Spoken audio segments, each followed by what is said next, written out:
നമ്മൾ private veterinary admission നോക്കുമ്പം ഏറ്റവും കൂടുതൽ കൺസേൺഡ് ആവുന്ന ഒരു കാര്യമാണ് ഫീസ്.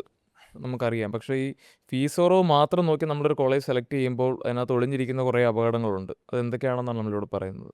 അതെ. ലോ ഫീസ് എല്ലാത്തിൻ്റെ ഫീസ് ആക്ച്വലി സെയിം ആണ്. അത് ആദ്യം മനസ്സിലാക്കേണ്ട കാര്യം. ഓവറോൾ നോക്കുമ്പോൾ നിങ്ങൾ പഠിച്ചിറങ്ങുമ്പം ലോ ക്വാളിറ്റി ആണെങ്കിലും പ്രീമിയം ആണെങ്കിലും ഓൾമോസ്റ്റ് നിങ്ങൾക്ക് ചിലവാകുന്ന സെയിം തന്നെയായിരിക്കും. അതല്ല, എല്ലാ കോളേജും ആക്ച്വലി ഫീസ് ഫിക്സ് ചെയ്തേക്കുന്നത് ഗവൺമെൻറ്റാണ് ഫിക്സ് ചെയ്ത് കൊടുത്തേക്കുന്നത്. എല്ലാത്തിൻ്റെയും സെയിം ഫീസാണ്. അപ്പോൾ ഈ ലോ ഫീസ് തരുന്നുണ്ട് തന്നെ നമ്മൾ മനസ്സിലാക്കേണ്ട കാര്യം ക്വാളിറ്റി ലാക്കിംഗ് ആണ്.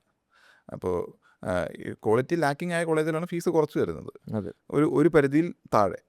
സോ അപ്പോൾ തന്നെ നമുക്ക് മനസ്സിലാക്കാം ഇതിൻ്റെ ലെവൽ താഴ്ത്താന്നുള്ള കാര്യം നമുക്ക് കൃത്യമായിട്ട് മനസ്സിലാകുന്ന കാര്യമാണ്. പക്ഷേ ഈ ഫീസ് കുറച്ച് കൊടുക്കുന്ന കോംപ്രമൈസ് ചെയ്യാൻ അവർക്ക് അവരുടേതായ തന്നെ മെത്തേഡ്സ് ഉണ്ട്. ഇപ്പോൾ നമ്മളെ തോപ്പിച്ച് കഴിഞ്ഞാൽ ഒരു സബ്ജക്റ്റ് ഇത്ര പൈസ വെച്ച് മേടിക്കുക, അല്ലെങ്കിൽ പലതരം ഫൈനുകൾ ഈടാക്കുക, അല്ലേ? അത് നമ്മൾ സ്റ്റാർട്ടിങ്ങിലെ പറഞ്ഞു. ഓവറോൾ നിങ്ങൾ പഠിച്ചിറങ്ങുമ്പോൾ ലോ ക്വാളിറ്റി ആണെങ്കിലും പ്രീമിയം ആണെങ്കിലും കയ്യിൽ നിന്ന് പോകുന്ന പൈസ സെയിം തന്നെ ആയിരിക്കും എന്ന് പറഞ്ഞു. അതെ.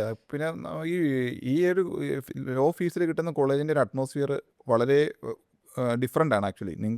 നിങ്ങളൊരു പ്രീമിയം കോളേജ് വെറ്റിനറിയുടെ കണ്ടിട്ടുണ്ടെങ്കിൽ നിങ്ങൾ അഡ്മിഷൻ എടുക്കത്തില്ല, തിരിച്ചു പോരും. സോ ഒരു പ്രീമിയം കോളേജ് നിങ്ങൾ മനസ്സിലാക്കണമെങ്കിൽ ആദ്യം പ്രീമിയം കോളേജ് ഈ പറഞ്ഞ പോലെ ലോ ക്വാളിറ്റി കോളേജും കണ്ടാലാണ് അതിൻ്റെ ഡിഫറൻസ് സമയം മനസ്സിലാകത്തുള്ളൂ. പിന്നെ ഒരു 75% മലയാളികളും പഠിക്കുന്നത് പ്രീമിയം വെറ്ററിനറി കോളേജുകൾ തന്നെയാണ്, അല്ലേ? അതെ. കാരണം വളരെ കുറച്ച് പേരാണ് ഈ ഫീസ് കുറവ് നോക്കി പോയി പെടുന്നത്. അതെ. നമ്മളിപ്പോൾ ഈ ചെല്ലുന്ന ലോ ക്വാളിറ്റി കോളേജിൽ 2-3 മലയാളി സ്റ്റുഡൻസ് ആയിരിക്കും പഠിക്കുന്നത്. അതെ. പിന്നെ അതായിട്ട് അസോസിയേറ്റ് ചെയ്തൊരു കൺസൾട്ടൻസ് വർക്ക് ചെയ്യുമ്പോൾ ആ കോളേജ് മാത്രമായിട്ട് അസോസിയേറ്റ് ചെയ്ത കൺസൾട്ടൻസ് വർക്ക് ചെയ്യുമ്പോൾ ഈ പറഞ്ഞ പോലെ മലയാളി സ്റ്റുഡൻസ് ഹ്യൂജായിട്ട് അവിടെ ചെല്ലാൻ ഈ പറഞ്ഞ പോലെ ഒരു ബുദ്ധിമുട്ടിലാണൊരു പോസിബിലിറ്റി ഉണ്ട്. ഈ അടുത്തൊക്കെ തുടങ്ങിയിരിക്കുന്ന കുറച്ച് ലോക്കൽ കോളേജുകളുണ്ട്. അവിടെ നിന്നും ഈവൻ 1-2 മലയാളി കുട്ടികൾക്കാണ് ഈ കഴിഞ്ഞ വർഷമൊക്കെ കയറിയേക്കുന്നത്. അവരോട് ചോദിച്ചാൽ തന്നെ അവർ പറഞ്ഞു തരും. അതെ, എന്താണെന്നുള്ളത്. നിങ്ങൾ ഏത് കോളേജിൽ അഡ്മിഷൻ എടുക്കുമ്പോഴും ഒരു 3 or 4 സ്റ്റുഡൻസ് ആ കഴിഞ്ഞ ബാച്ചിലെ സ്റ്റുഡൻസായിട്ട് നമ്മൾ സംസാരിക്കണം. ഈ ലോ ക്വാളിറ്റി ഫീസ് മാത്രം വെച്ച് നോക്കി പോകുമ്പം ആക്ച്വലി പറഞ്ഞാൽ നിങ്ങൾ എല്ലാത്തിലും എന്ന് പറഞ്ഞാൽ നിങ്ങളടുത്തെ ഹോസ്റ്റൽ ഫെസിലിറ്റി, അവിടുത്തെ കോളേജിലെ ഫെസിലിറ്റീസ് എല്ലാം ഒരു അണ്ടർ ഡെവലപ്ഡ് ആയിരിക്കും. സോ അതുപോലെ പഠിപ്പിക്കുന്നത് ഹിന്ദിയിലായിരിക്കും, ഇംഗ്ലീഷിലായിരിക്കില്ല. ഇൻഫ്രാസ്ട്രക്ചർ വളരെ മോശമായിരിക്കും. നമുക്കിത് കണ്ട് നമുക്കൊന്ന് പുറത്ത് പോകാനുള്ള ഓപ്ഷൻ പോലും മോസ്റ്റ് ഓൾ ഇത് റിമോട്ട് ഏരിയയിലായിരിക്കും ഈ കോളേജ് ഉണ്ടാവും. അപ്പോൾ നിങ്ങൾ ഇതിന് കൊടുക്കുന്ന ടാക്സി ചാർജും ബാക്കി പറഞ്ഞ് നിങ്ങൾക്ക് നിങ്ങൾ അവിടെ മീറ്റപ്പ് ചെയ്യാത്ത കാര്യങ്ങൾക്ക് വേണ്ടി നിങ്ങൾ സ്പെൻഡ് ചെയ്യുന്ന പൈസ മാത്രം നമ്മൾ വെച്ച് കഴിഞ്ഞാൽ നമുക്ക് ഈ പറഞ്ഞ ഏറ്റവും നല്ല കോളേജിൽ പഠിക്കാം.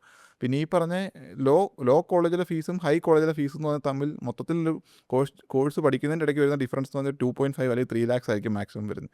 ഈ ഒരു 3 lakhs നോക്കിപ്പോയി നമ്മൾ ഓർക്കുന്നുണ്ട് ഒരു കുട്ടി നമ്മുടെ അടുത്ത് വന്നിട്ട് അത്രയും പേയ്മെൻറ്റ് മുടക്കാനില്ല എന്ന് പറഞ്ഞാൽ 33 lakhs ആയിരുന്നു ടോട്ടൽ ഫീസ് ആ കുട്ടിക്ക് വേറൊരു കോളേജിൽ പോയിട്ട് വന്നേക്കുന്നത്. ആ 33 lakhs 2 lakhs ഡിഫറൻസിൽ പോയിട്ട് ആ കുട്ടി നമ്മൾ വിളിക്കുന്ന എല്ലാ സമയത്തും പറയാറുണ്ട്, ആരെങ്കിലും വിളിക്കുവാണെങ്കിൽ ഇവിടെ ഒരിക്കലും ജോയിൻ ചെയ്യരുത്. കാരണം ഈ കുട്ടി നല്ല കോളേജ് വന്ന് കണ്ടിരുന്നു. സോ ആ ഒരു ഡിഫറൻസ് അറിയാവുന്നവർ ആക്ച്വലി ഈ 5 വർഷം ആക്ച്വലി ആ പെയിൻ പോയിൻറ്റോടുകൂടി ആയിരിക്കും പഠിക്കുന്നത്. സോ എന്തെങ്കിലും നിങ്ങൾക്ക് വെറ്റിനറി അഡ്മിഷനായിട്ട് ബന്ധപ്പെട്ട് ഡൗട്ട്സ് ഉണ്ടെങ്കിൽ feel free to contact us. Thank U.